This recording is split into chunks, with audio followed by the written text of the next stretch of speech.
A very warm good evening to all and welcome to Unacademy. This is Surbi, your educator, and I welcome you all in today's class. So let me confirm once whether I am audible and visible or not, then we will start our session.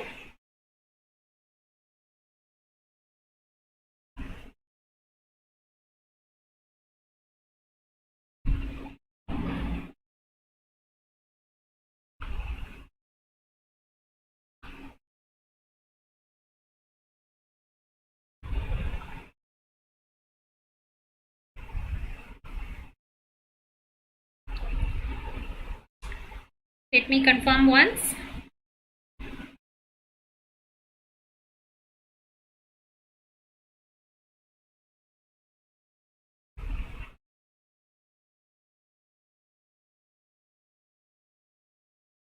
चलिए, सो आज के lecture में हम अपने photosynthesis का, ये है हमारा लेक्चर नंबर 3.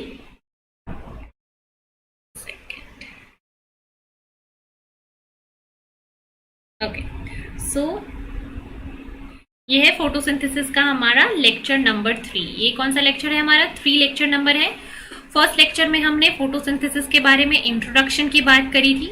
ठीक है, फोटोसिंथेसिस इंट्रोडक्शन की बात करी थी. सेकंड लेक्चर में हमने फोटोसिंथेसिस का प्रोसेस देखा था और प्रोसेस के अंदर रिडॉक्स रिएक्शन जो होता है, ऑक्सीडेशन किसका होता है, रिडक्शन किसका होता है. ठीक है, फिर यहाँ पे लाइट रिएक्शन के अंदर क्या क्या प्रोडक्ट्स बनते हैं. ठीक है, लाइट रिएक्शन के अंदर हमने देखा था कि एक थाइलेकोइड रिएक्शन होता है, then there is a stromal reaction. So इन सारी चीजों के बारे में हम ऑलरेडी बात कर चुके हैं अपने लेक्चर 2 में. आज के लेक्चर में हम बात करने वाले हैं फर्दर. सबसे पहले हम फर्दर बात करने वाले हैं आज मीजोफिल और क्लोरोप्लास्ट जो स्ट्रक्चर होता है उसके बारे में देखेंगे. इसके साथ हम देखेंगे लाइट रिएक्शन में क्या चीजें होती हैं.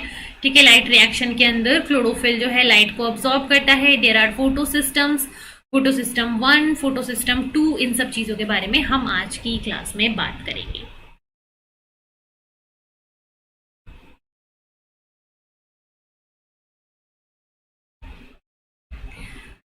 सो लेक्चर को स्टार्ट करते हैं फटाफट से. And before starting the lecture let me tell you few important things related to Unacademy. Unacademy की कुछ बेनिफिट्स, अनअकैडमी की कुछ एडवांटेजेस. सो अनअकैडमी इंडिया का एक ऐसा प्लेटफॉर्म है जहां पे आपको CSIR UGC नेट की कैटेगरी की कंप्लीट प्रिपरेशन मिलती है. Question practice session, test series, live classes, structured course जो है यहाँ पे अनअकैडमी का प्लेटफॉर्म आपको देता है in the CSIR UGC net category. CSIR की कैटेगरी में आपको ये सारे बेनिफिट्स, ये 4 बेनिफिट्स आपको मिलते हैं जब आप अनअकैडमी प्लस को सब्सक्राइब करते हो. अगर आप अनअकैडमी आइकनिक सब्सक्रिप्शन लेना चाहते हो तो अनअकैडमी का आइकनिक सब्सक्रिप्शन आपको अलग एडवांटेजेस देता है. जैसे कि आपको अनअकैडमी का आइकनिक सब्सक्रिप्शन एक पर्सनल गाइडेंस देगा, आपको एक पर्सनल मेंटर मिलेगा जो through out your preparation, through out your journey आपको गाइड करेगा, आपको हेल्प करेगा.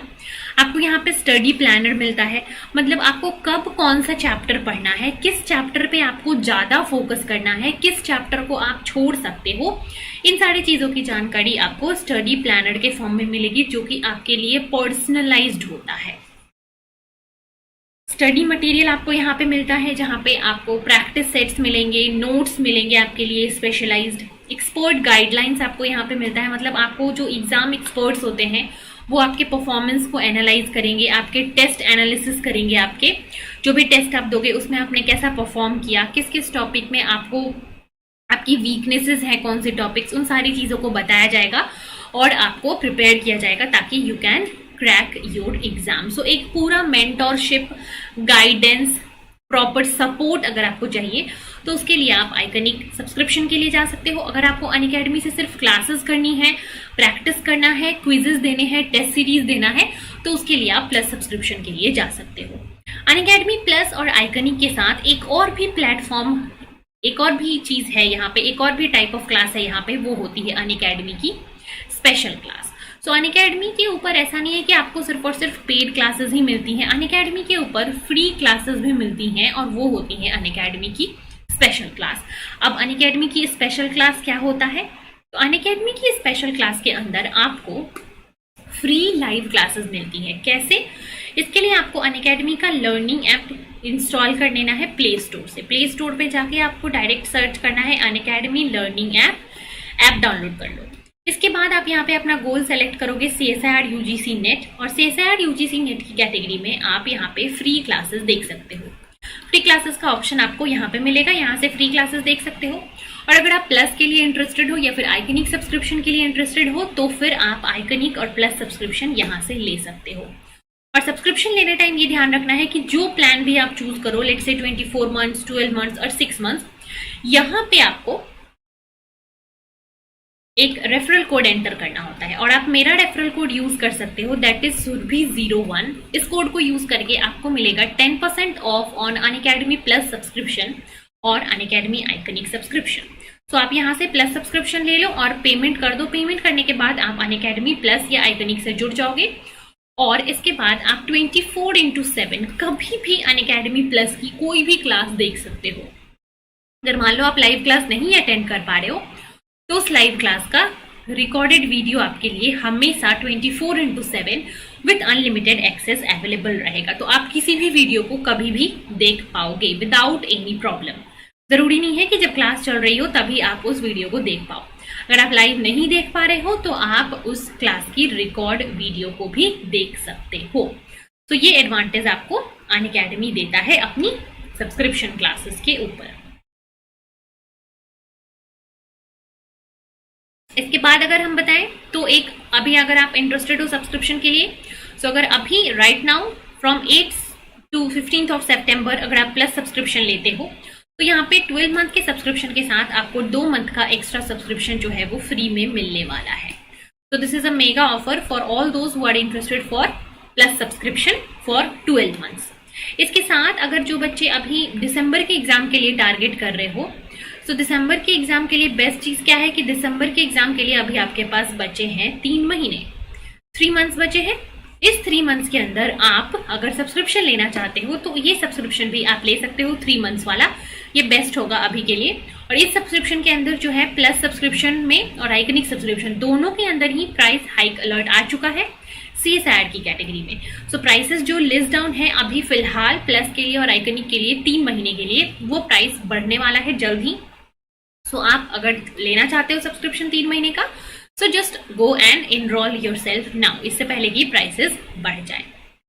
Then the next thing is announcement of a new batch. So outside batch, that is a crash course for physical sciences, is going to start from 8th of September. So जो students interested हैं वो plus subscription लेके इस नए batch को join कर सकते हैं for physical science, right?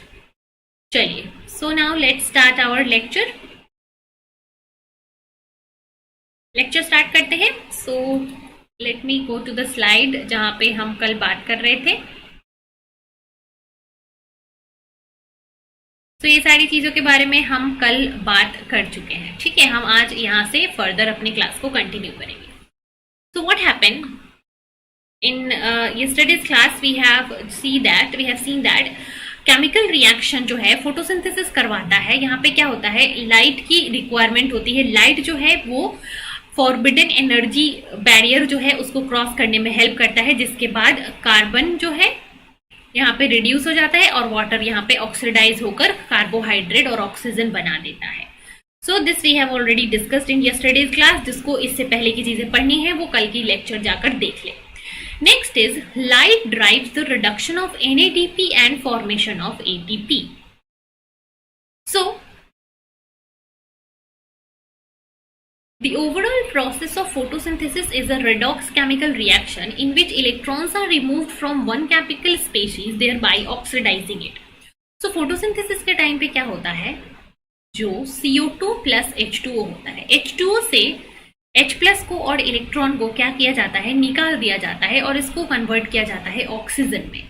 So H2O is being oxidized and here this H plus is being transferred to CO2, so CO2 is being reduced. So during the process of photosynthesis what happened, one chemical compound यहाँ पे electrons remove किए जाते हैं और दूसरे compound में वो electrons को ऐड किया जाता है, ठीक है।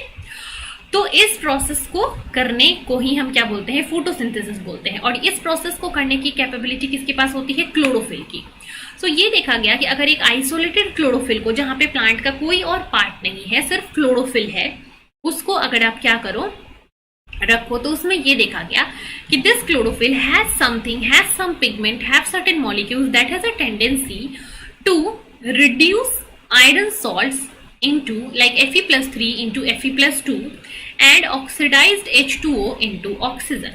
So क्लोरोफिल के पास कैपेबिलिटी होती है कि ये किसी भी मॉलिक्यूल को रिड्यूस कर सकता है, similar to the reduction of CO2 into carbohydrate. ठीक है, so these compounds will serve as a oxidant in place of CO2. तो CO2 की जगह यहाँ पे Fe+3 जो है वो रिड्यूस हो रहा है. That means this chlorophyll has a tendency to do this redox reaction. Many compounds have been shown to act as an artificial electron acceptor in what has come to known as Heal reaction. So this particular reaction जहाँ पे कोई भी compound electron को accept करके it got reduced, this is the Heal reaction. We now know that during the normal functioning of the photosynthetic system, light reduces the molecules like NADP, which in turn serve as a reducing agent for carbon fixation in the Calvin cycle. So during the actual process of photosynthesis, light जो है वो reduction कराता है. तो light directly CO2 का reduction नहीं कराता है. लाइट सबसे पहले इलेक्ट्रॉन्स किसको देता है? एक मॉलिक्यूल होता है electron acceptor, that is NADP+. NADP+ electron लेके कन्वर्ट हो जाता है NADPH में, और अब ये NADPH अपना इलेक्ट्रॉन देता है CO2 को और CO2 रिड्यूस होता है. ठीक है, सो NADPH is the electron acceptor जो कि अपने इलेक्ट्रॉन को CO2 को जाके देता है via process called as carbon fixation. और during this process NADPH is form और NADP जो है वो जाके इलेक्ट्रॉन्स देता है. And during this process of synthesis ATP is also formed. So the chemical reaction in which water is oxidized to oxygen, NADP is reduced and ATP is formed is called as thylakoid reaction. So जिस initially जब light आता है, so light क्या करता है? Electrons को excite करता है, वाटर की हाइड्रोलिसिस कराता है, ATP का फॉर्मेशन कराता है, NADP का रिडक्शन कराता है. तो ये सारे के सारे जो इनिशियल इवेंट्स होते हैं, these are the part of light reaction that is known as thylakoid reaction. Why thylakoid? Because almost all the reactions जो हो रहे हैं यहाँ पे वो सारे के सारे thylakoid में होते हैं. And next in the next process, carbon fixation and the reduction reaction जहाँ पे CO2 convert होता है कार्बोहाइड्रेट में, it will take place in the stroma. So this is known as stromal reaction. ठीक है, तो यहाँ पे हो गया एक thylakoid reaction, एक हो गया stromal reaction, right?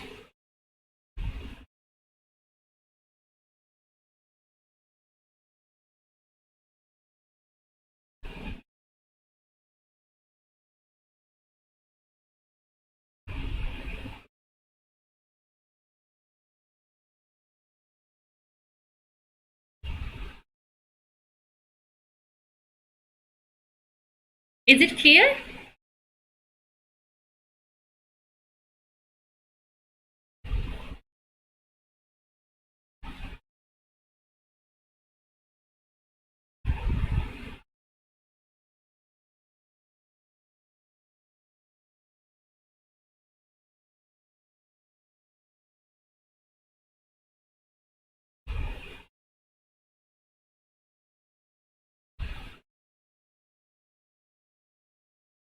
चलिए ठीक है, सो आगे देखते हैं नेक्स्ट स्लाइड के ऊपर क्या है.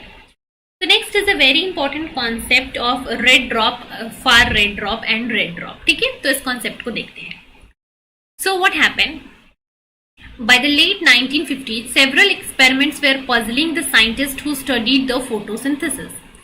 And one of these experiments were carried out by Emerson. ठीक है, so Emerson was a scientist जो कि photosynthesis के process पे काम कर रहे थे in the mid 90s, 1950 के टाइम पे.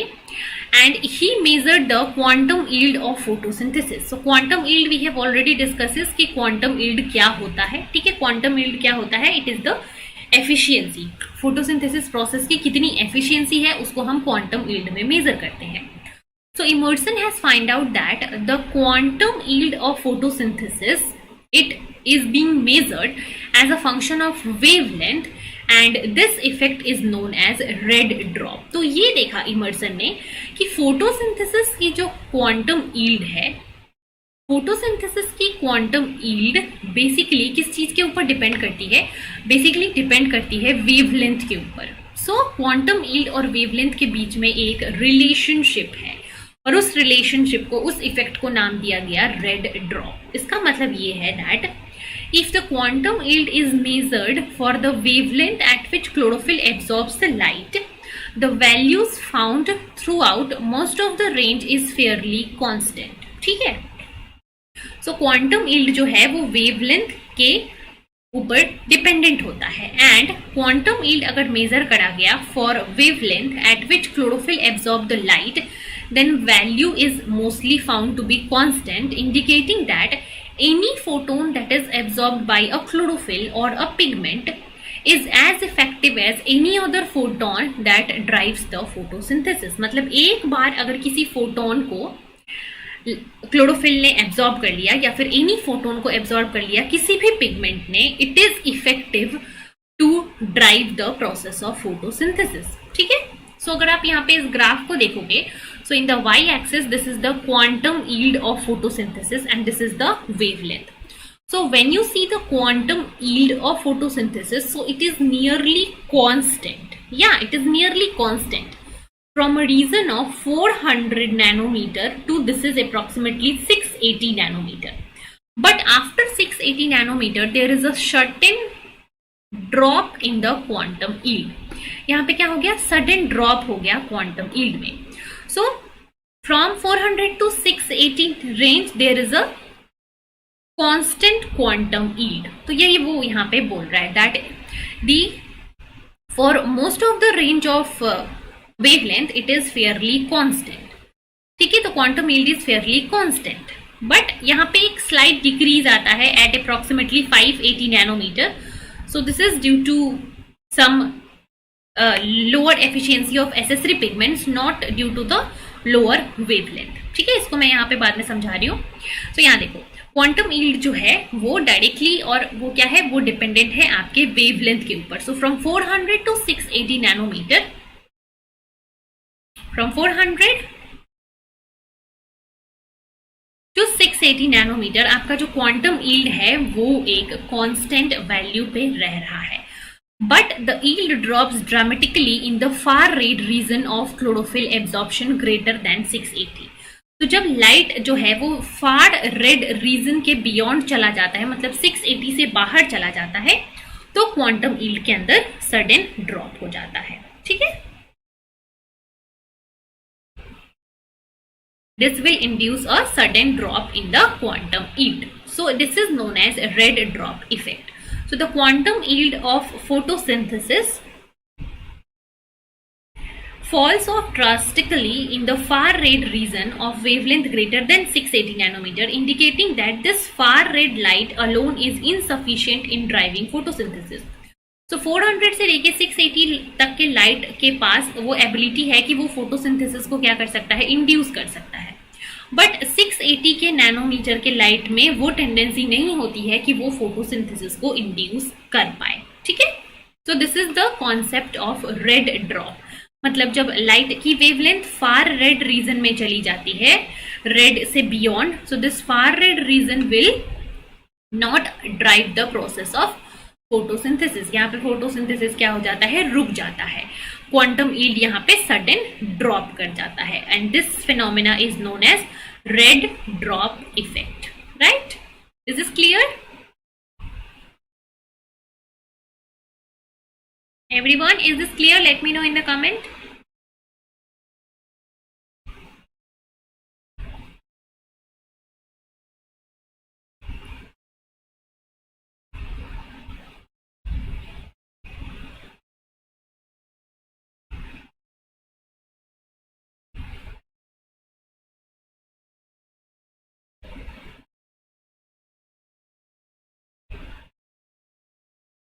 Yes, let me know in the comment if it is clear or not।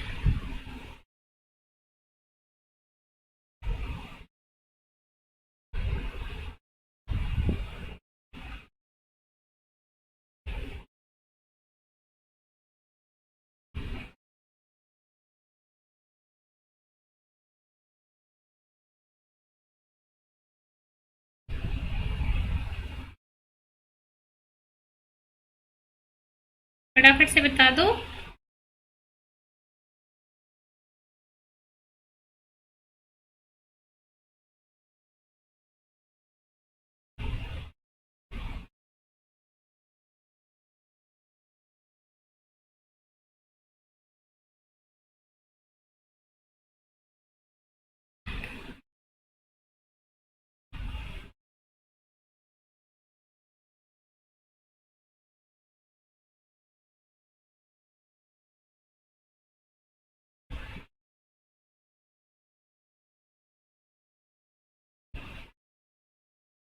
चलो मूविंग अहेड, ये हो गया आपका red drop effect.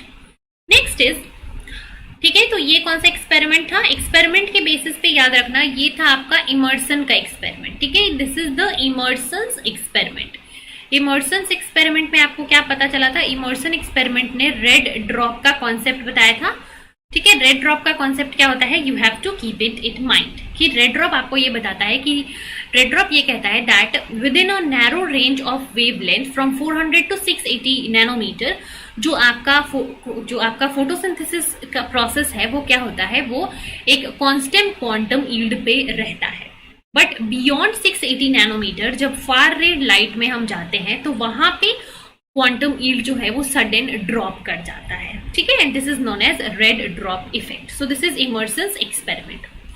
Next experiment that is being very famous और जो कि बहुत ही इंपॉर्टेंट था during the discovery of photosynthesis process is the enhancement effect. ठीक है, एक था आपका रेड ड्रॉप इफेक्ट, एक है enhancement effect. This is also discovered by Emerson. So he measured the rate of photosynthesis separately with light of two different wavelength and then used the two beams simultaneously. ठीक है, तो यहाँ पे क्या किया गया? यहाँ पे एक बार में enhancement effect में दो चीजें करी गई। एक बार क्या किया गया कि एक फोटोसिंथेटिक प्लांट या फिर बैक्टीरिया लेकर फोटोसिंथेसिस इसमें रेट मेजर किया गया। ठीक है, तो यहाँ पे पहले एक लाइट दिया गया एक बार में, फिर दूसरी लाइट दी गई दूसरी बार में, और एक कंडीशन ऐसा किया गया कि जहाँ पे 1+2 दोनों ही लाइट दी गई एक साथ। तो this is condition 1, condition 2, this is condition 3। So in condition 1 let say red light दिया गया, in condition 2 let say this is far red light given, and in condition 3 red plus far red light together it is given. ठीक है, so when it is observed that when red and far red light were given together, the rate of photosynthesis was greater than sum of individual ray. तो ये देखा गया that जब red और फार red light को एक साथ दिया गया तो इस टाइम पे जो फोटोसिंथेसिस का रेट था वो जब आपने रेड लाइट दिया था या फिर जब आपने फार रेड लाइट दिया था, उन दोनों से क्या है? इंडिविजुअली ज्यादा है। So together the rate of photosynthesis was greater than the sum of their individual rate. इन दोनों के रेट को अगर आप सम भी कर दो तब भी इस सेकंड वाली केस में जब आप दोनों लाइट को साइमल्टेनियसली दे रहे हो तो वहां पे फोटोसिंथेसिस का रेट जो है वो सबसे ज्यादा था, राइट? तो इसको हम बोलते हैं इनहेंसमेंट इफेक्ट, जहां पे क्या देखा गया? He measured the rate of photosynthesis separately with light of two different wavelength, red light और far red light। और ये देखा गया कि जब red light और far red light को एक साथ देते हैं तो फोटोसिंथेसिस का रेट जो है वो हाईएस्ट होता है as compare to the condition when both light are given individually. ठीक है, so this effect is known as enhancement effect which is discovered by Emerson. अब इसका क्या सिग्निफिकेंस है, will see. First of all इन दोनों इफेक्ट के बारे में आप ध्यान रखना, इनहेंसमेंट इफेक्ट क्या होता है और रेड इफेक्ट क्या होता है, इसके ऊपर डायरेक्ट क्वेश्चन आता है। So just remember this and let me know if it is clear.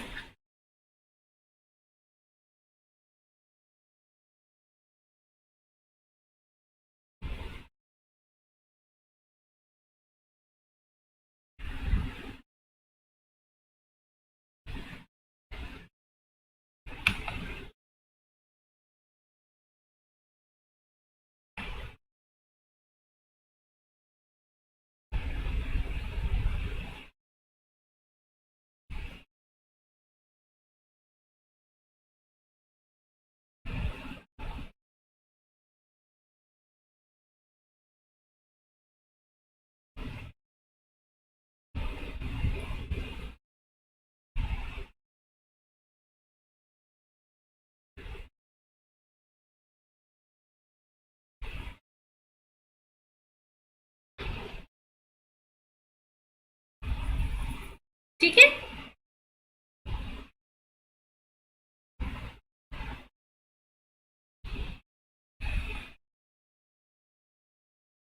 Yes, is it clear everyone? I want uh, reply from all of you. All of you tell me in the comment section if it is clear or not. सारे बच्चे एक बार मुझे बताओ, फिर हम आगे बढ़ेंगे. Let me know, all of you, in the comment, yes or no, is it clear or not? Enhancement effect and red drop effect, ये दोनों इवेंट्स आपको क्लियर है या नहीं, मुझे कमेंट में बताओ, फिर हम आगे बढ़ेंगे.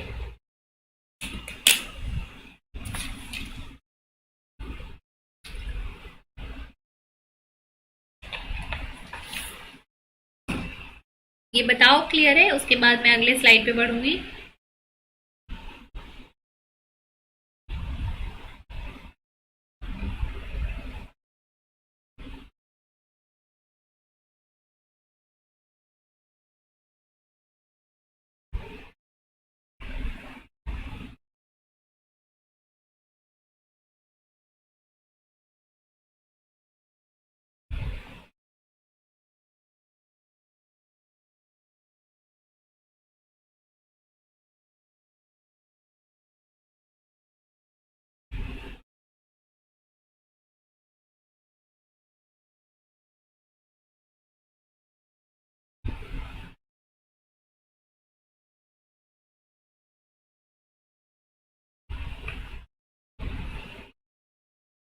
यस, चलो ठीक है.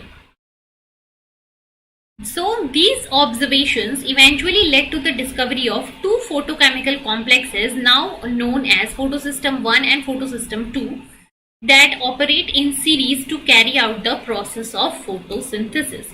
So यहाँ पे जो दो अलग अलग लाइट को एब्जॉर्ब करके फोटोसिंथेसिस के रेट को बढ़ाया जा रहा है, मतलब कि रेड लाइट दे रहे हैं तो लेट से एक्स अमाउंट ऑफ फोटोसिंथेसिस हो रहा है, फार रेड लाइट दे रहे हैं तो वाई अमाउंट हो रहा है.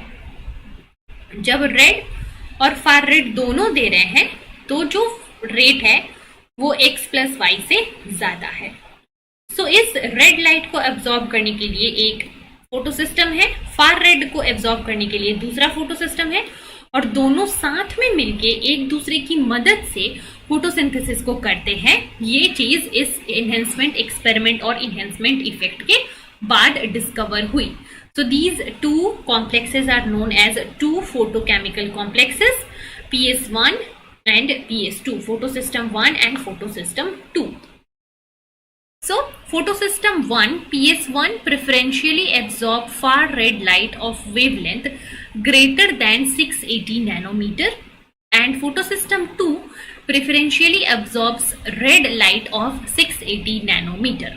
फोटोसिस्टम 1 जो है वो प्रेफरेंशियली फार रेड लाइट को एब्जॉर्ब करता है, ठीक है, फार रेड लाइट को फोटोसिस्टम 1 एब्जॉर्ब करता है, एंड फोटोसिस्टम 2 जो है वो आपका red light that is 680 nanometre को एब्जॉर्ब करता है.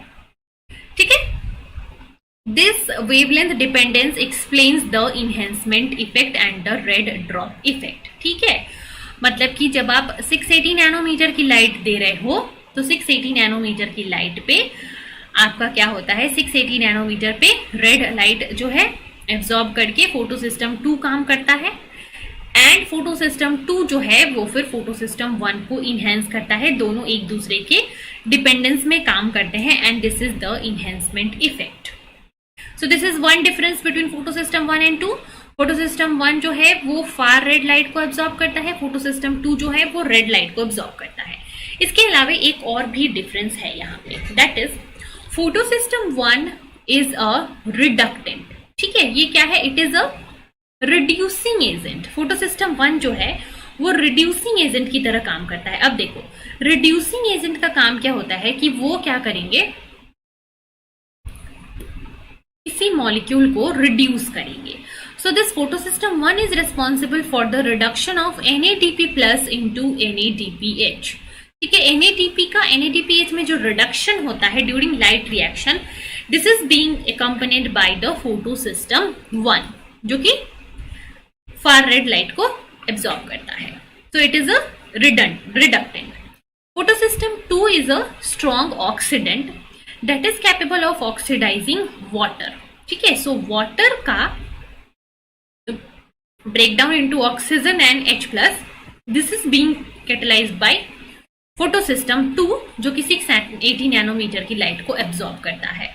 सो फोटोसिस्टम 1 जो है वो रिड्यूसिंग एजेंट की तरह काम करता है जो कि NADP प्लस को रिड्यूस करता है। फोटोसिस्टम 2 जो है वो एक ऑक्सीडाइजिंग एजेंट की तरह काम करता है जो कि वाटर को ऑक्सीडाइज करता है। सो इट ऑक्सीडाइजेस वाटर और photosystem 1 reduces NADP plus. So these are the two major difference. ठीक है, so the photosystem 1 is a reducing agent that will reduces the NADP plus, and photosystem 2 it oxidizes water into oxygen.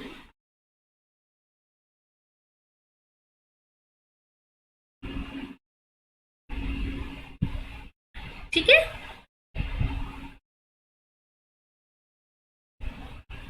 Clear. सो यहाँ पे दो differences हो गए, ये photosystem 1 photosystem 2 में एक रेड लाइट एब्जॉर्ब करता है, एक फार रेड लाइट करता है। फोटोसिस्टम 1 जो है वो NADP प्लस को रिड्यूस कराता है इनटू NADPH। फोटोसिस्टम 2 जो है वो वाटर को ऑक्सीडाइज कराता है into oxygen. So these two photosystem 1 and photosystem 2 together will do the process of photosynthesis, जहां पे आपका CO2 और वाटर ऑक्सीडाइज और रिड्यूस होता है into carbohydrate and oxygen simultaneously. ठीक है, so this slide is this clear. यहाँ पे जितनी भी स्टेटमेंट लिख रखी हैं वो सारे स्टेटमेंट आपको बिल्कुल क्लिस्टर क्लियर होने चाहिए।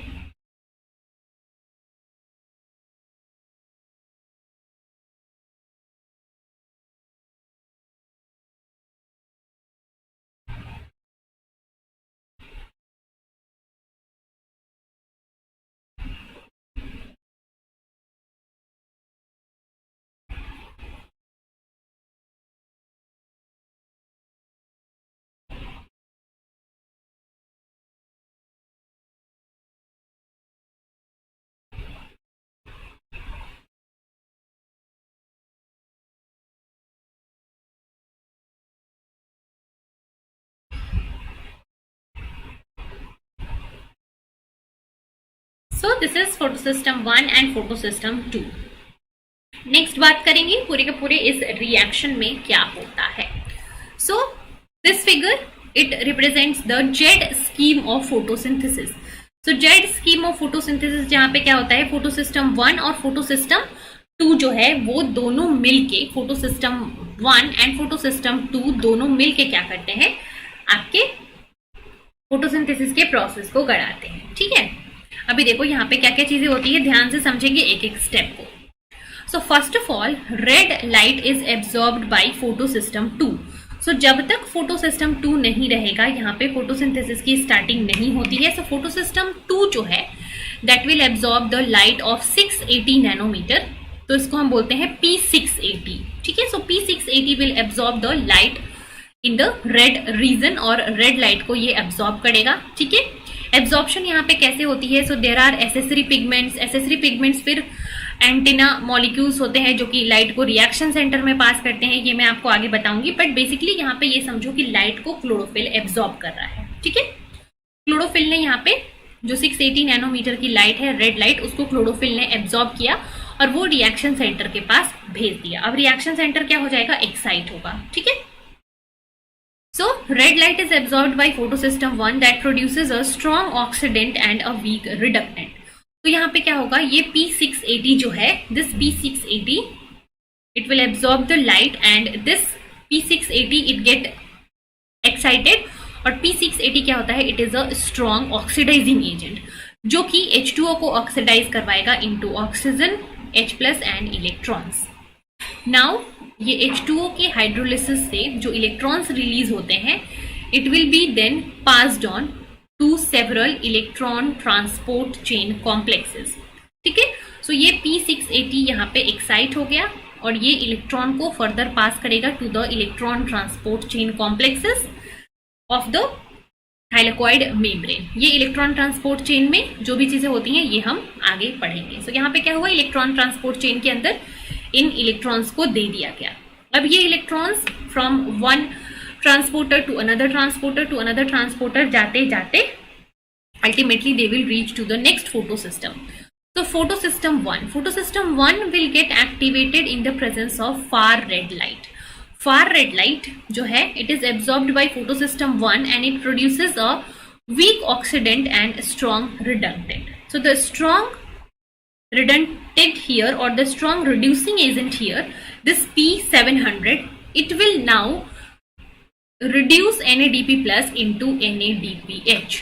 ठीक है, तो यहाँ पे हो गया दो चीज जनरेट. अभी तक क्या क्या जनरेट हुआ, एक NADPH जो कि आपके लाइट रिएक्शन का प्रोडक्ट होता है, एक ऑक्सीजन जो कि आपके लाइट रिएक्शन का प्रोडक्ट होता है. और ये जो इलेक्ट्रॉन ट्रांसपोर्ट चेन है, इलेक्ट्रॉन ट्रांसपोर्ट चेन के टाइम पे जब इलेक्ट्रॉन फ्लो होता है, तो इस इलेक्ट्रॉन फ्लो से एसोसिएटेड होता है एटीपी सिंथेसिस. ठीक है, तो लाइट रिएक्शन के तीन प्रोडक्ट होते हैं, एक होता है NADPH, एक होता है ATP और एक होता है ऑक्सीजन.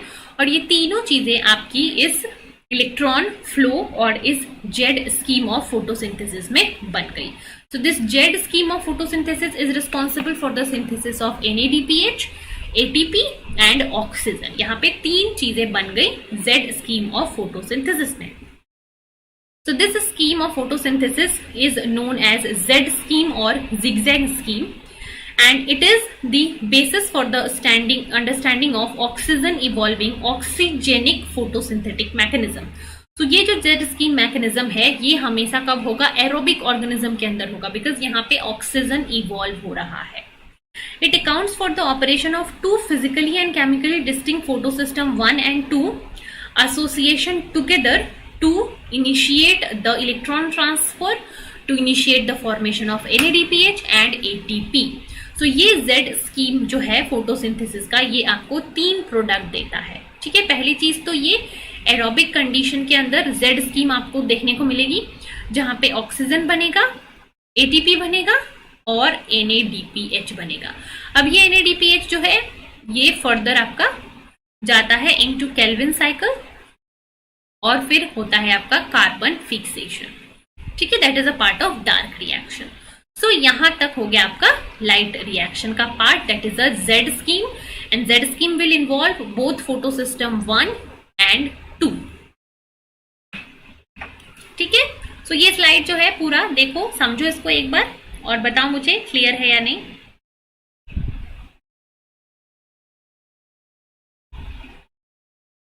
इस स्लाइड को समझने की कोशिश करो बच्चे, अगर किसी को डाउट लग रहा है तो.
Okay, chalo. So this is clear. Then let's move to the next slide. Next we'll be looking into the structure of chloroplast and structure of mesophyll. ठीक है? So chloroplast is the site of photosynthesis, as you can see. In photosynthetic eukaryotic organism, जहाँ पे क्या होता है, chloroplast होता है. Photosynthesis will take place in a subcellular organelle that is known as chloroplast. So this is a electron micrograph of chloroplast. So this figure shows the transmission electron micrograph of a chloroplast, and the most striking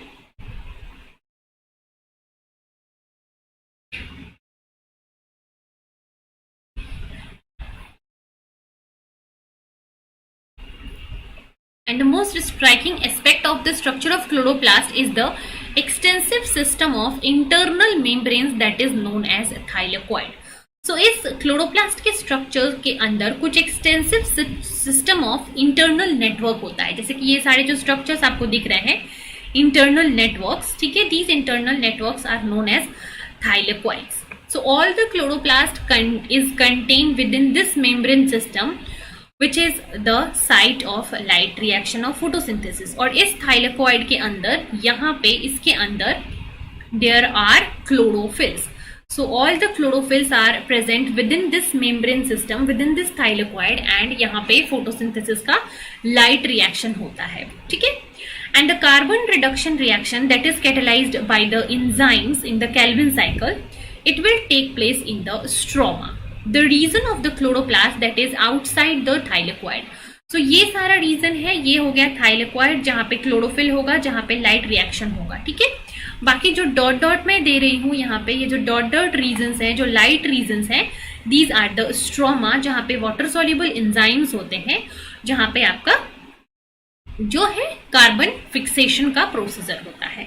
So most of the thylakoid appears to be very closely associated with each other, and these stacked membranes are known as grana lamellae, ठीक है, और granum. And the exposed membrane in which stacking is absent is known as stroma lamellae. तो यहाँ पे दो तरीके के organisation होते हैं. एक अगर आप यहाँ पे देखोगे, ठीक है, so this area, this region, this particular region में देखोगे तो यहाँ पे एक सिंगल थाइलेकोइड प्रेजेंट है, कोई भी यहाँ पे स्टैकिंग नहीं है, सिंगल थाइलेकोइड सिर्फ ऐसे प्रेजेंट है. So this type of region where there is no stacking is known as stroma lamellae, and there are regions like there is stacking of more than one thylakoid together, so this is known as granum lamellae, ठीक है. So there is a grana lamellae where the thylakoid membrane are stacked upon each other, और there are certain regions where there is no stacking, so it is known as stroma lamellae, ठीक है. तो यहाँ पे दो reason हो गए, grana lamellae और स्ट्रोमा लैमेली, जो कि किसके पार्ट हो गए, थाइलेकोइड के. और इसके बाद जो थाइलेकोइड के बाहर वाला रीजन है आउटर साइड में, that is the stroma region, ठीक है. Is it video is the video paused? What happened? Saumya साफ वीडियो पॉज हो गया है, let me check.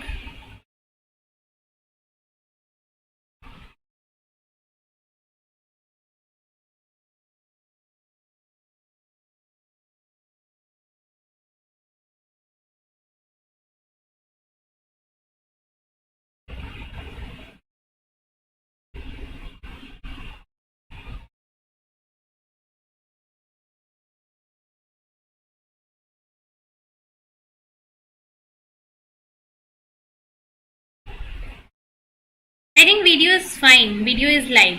No problem. Yes. So is this clear? ये हो गया आपका क्लोरोप्लास्ट का बेसिक स्ट्रक्चर, जो कि यहाँ पे आपको थोड़ा और क्लियर होगा. तो देखो, ये जो स्टैग्ड ऐसे आपको दिख रहे हैं, जैसे कि क्वाइंस स्टैग्ड है एक दूसरे के ऊपर, सो इस स्ट्रक्चर को हम बोलते हैं ग्रैनम, ठीक है, ग्रैनम लैमेली, ठीक है. ये हो गया आपका ग्रैनम लैमेली, जहां पे थाइलेकोइड क्या है, एक दूसरे के ऊपर स्टैक्ड है, ये वाला रीजन. And there are some region जहां पे स्टैकिंग नहीं होती है, लाइक दिस एरिया जहां पे स्टैकिंग नहीं है, so these are known as stroma lamellae, ठीक है. तो ये वाला रीजन है ग्रैना लैमेली, और ये अनस्टैक्ड रीजन है स्ट्रोमा लैमेली, ठीक है. सो ये हो गया granum and the stroma lamellae. इसके बाद ये जो बाहर में ये सारे जो स्पेसेस हैं, these all spaces are known as stroma, ठीक है। And then there is a outer envelope, then there is a inner membrane, then there is a space between these two. फिर हो गया ये थाइलेक्वाइड, थाइलेक्वाइड के membrane हो गए और थाइलेक्वाइड के अंदर ल्यूमेन होता है, ठीक है। तो ये हो गया अंदर का थाइलेक्वाइड, थाइलेक्वाइड का ल्यूमेन, अंदर का स्पेस जिसके अंदर होते हैं क्लोरोफिल्स जो कि फोटोसिंथेसिस कराते हैं। तो ये हो गया आपका पूरा का पूरा इसका स्ट्रक्चर, ठीक है। तो ये हो गया स्टैक्ड, जिसको बोलते हैं ग्रैना लैमेली। एंड इस ग्रैना लैमेली के अंदर it is a stack of thylakoid that is has the photosystem 2 and this stroma lamellae it has photosystem 1। सो इस स्टैक्ड रीजन के पास फोटोसिस्टम 2 होता है और नॉन स्टैक्ड रीजन के पास फोटोसिस्टम 1 होता है। So this is also an important thing. So this is a picture of overall organization of chloroplast. The chloroplast of higher plant is surrounded by inner and outer membrane. The region of chloroplast that is inside the membrane and that surrounds the thylakoid membrane is known as stroma. Right? ये जो extra spaces हैं ये सब stroma होते हैं. Stroma has enzymes that catalyzes the carbon fixation and other synthetic pathways. Reaction. The thylakoid membrane is highly folded and appeared in many pictures to be stacked like coins, ठीक है। Then there are certain regions in the inner space that is not stacked that will occur individually, so that is known as stroma lamellae. So although in reality they form one or few large interconnected membrane system which is well defined interior and exterior with respect to the stroma. So यहाँ पे क्या होता है, ये interconnected network होता है। तो जहाँ पे interconnection है that is the grana lamellae और that is also known as granum, और जो non interconnected region होता है, non stacked region होता है that is stroma lamellae, right? और इस ग्रैनम के बीच में जो स्पेसेस होती हैं जहाँ पे क्लोरोफिल होता है this is known as lumen.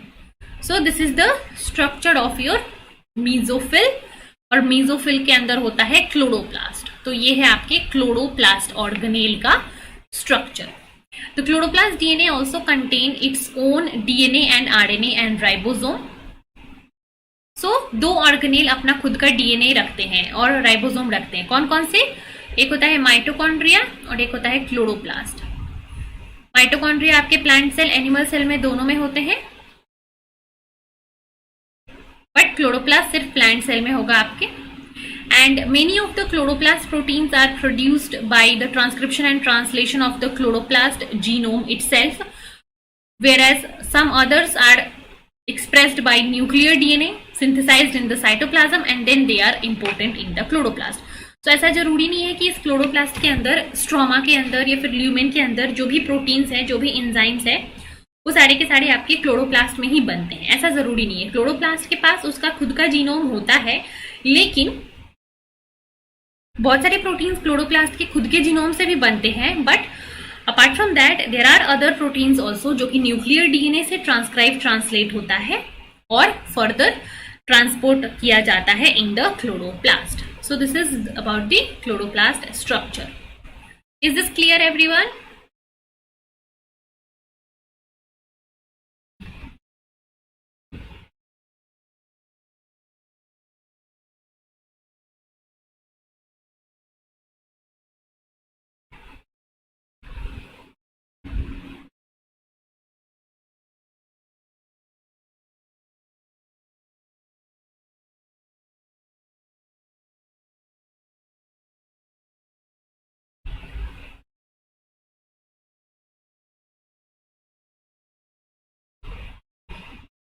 So photosystem 1 and photosystem 2 are separated in the thylakoid membrane. So photosystem 1 center along with the chlorophyll and its associated electron transport proteins are located in the grana lamellae. तो photosystem 2 का जो reaction centre है, इससे associated जो antenna molecules हैं सारे के सारे कहाँ होते हैं? स्पेशली फोटोसिस्टम 2 के पास कहाँ पे होते हैं? ग्रैना के अंदर।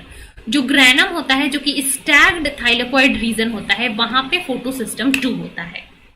The photosystem 1 reaction center and its associated antenna, pigments and electron transport proteins are there in the stroma lamella. ठीक है, ये सारे कहाँ होते हैं? स्ट्रोमा लैमेली के अंदर होते हैं. सो जो नॉन स्टैक्ड रीजन होता है that is there to be for photosystem 1 and जो स्टैक्ड रीजन होता है वो होता है फोटोसिस्टम 2 के लिए. ठीक है, so thus the two photochemical events that take place in oxygen evolving photosynthetic are spatially separated. This separation implies that one or more of the electron carriers that functions between the two photosystems diffuses from the granum region of the membrane to the stromal region where electrons are delivered to the photosystem 1. तो यहाँ पे क्या होता है? Photosystem 1 जो photosystem 2 जो कि grana lamellae के अंदर है, ये सबसे पहले रेड लाइट को ऑब्जर्व करके एक्साइट होता है और इलेक्ट्रॉन्स ट्रांसपोर्ट चेन के थ्रू इलेक्ट्रॉन को पास करते करते फिर फाइनली इस इलेक्ट्रॉन को यहाँ पे भेजना होता है into the grana stroma lamellae. तो यहाँ से कुछ इलेक्ट्रॉन मॉलिक्यूल जो हैं वो मोबाइल होते हैं जो कि यहाँ से जंप करके इस एरिया में चले जाते हैं from photosystem 1 to photosystem 2 to photosystem 1. So, ये क्या बोल रहा है? Thus, there are one or more electron carriers that diffuses from grana to the stroma lamellae, that is from photosystem 2 to photosystem 1 to transfer the electron. ठीक है? In photosystem 2, the oxidation of two water molecule produces 4 electrons, 4 proton and single O2. The protons produced by this oxygen is further transferred और ये फिर जाता है electron transport chain में. Electron transport chain से फिर ये अलग अलग इलेक्ट्रॉन एक्सेप्टर्स के पास जाता है. फिर फाइनली एक मोबाइल कैरियर जो है वो फोटोसिस्टम 1 में इस इलेक्ट्रॉन को लेकर चला जाता है. ठीक है, so this is all about the structural organisation of photosystem in the grana lamellae and in the stroma lamellae. So there are two photosystem जो कि दो अलग अलग लोकेशन पे होंगे और उन दोनों के बीच में इंटरलिंकिंग के लिए there are some mobile electron carriers जो कि इलेक्ट्रॉन्स को एक फोटोसिस्टम से दूसरे फोटोसिस्टम में कैरी करेंगे. So I hope this is clear to everyone.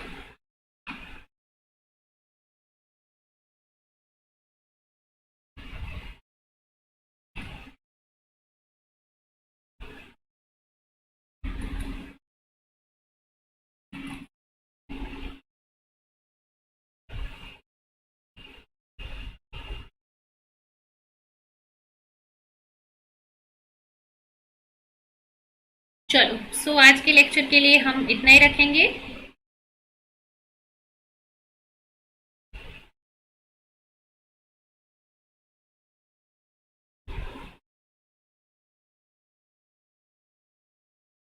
जल्दी से बता दो अगर किसी को कुछ यहाँ पे डाउट है. सो आई होप कि आज के लेक्चर में हमने जो भी चीजें पढ़ी, सो बेसिकली आज के लेक्चर में हमने क्या पढ़ा, दो इंपॉर्टेंट चीजें पहले तो देखी हमने.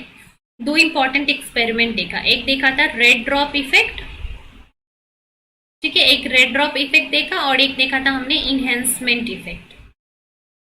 ठीक है, एक इनहेंसमेंट इफेक्ट दोनों को किसने दिया था? इमर्सन ने.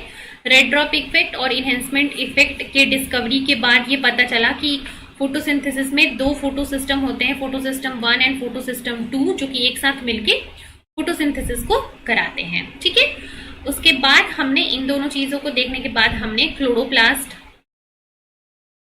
का स्ट्रक्चर देखा. सो क्लोरोप्लास्ट के अंदर देयर आर ग्रेना, ठीक है, grana lamellae, there are stroma lamellae. ठीक है, ग्रेना के अंदर फोटोसिस्टम 2 होता है, स्ट्रोमा के अंदर फोटोसिस्टम 1 होता है, जो कि एक दूसरे से मोबाइल इलेक्ट्रॉन कैरियर्स के थ्रू लिंक होते हैं. Then there are region that is stroma, जहां पे कार्बन फिक्सेशन होगा. ठीक है, so all these things we have seen in the structure of chloroplast. So I hope कि आज का लेक्चर सबको क्लियर होगा.